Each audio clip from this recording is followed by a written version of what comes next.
एक बार की बात है, दूर के एक छोटे से गांव में, जहां पेड़ों की हरी भरी छाया में खुशहाली और संगीत हमेशा गूंजता रहता था, वहां मनोहर चाचा जी रहते थे।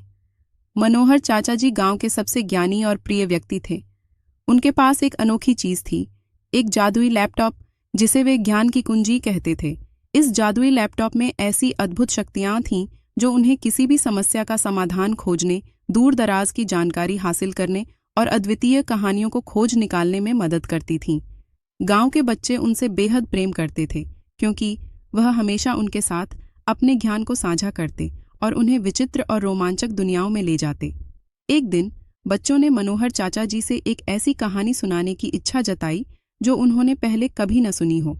मनोहर चाचा जी ने मुस्कुराते हुए अपना जादुई लैपटॉप खोला और उन्होंने एक ऐसा जादुई द्वार खोल दिया जिससे एक नई और अद्भुत दुनिया में प्रवेश किया जा सकता था। इस दुनिया में बच्चे विशाल पेड़ों के बीच, जहां परियां रहती थीं, घूम सकते थे।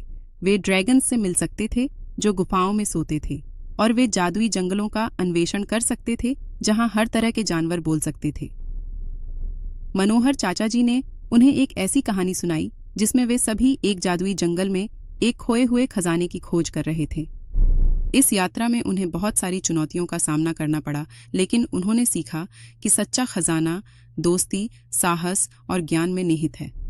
यह यात्रा उनके लिए केवल एक कहानी नहीं थी, यह एक सीख थी कि कैसे एकजुट होकर और ज्ञान की शक्ति का इस्तेमाल करके किसी भी समस्या का समाधान किया जा सकता है।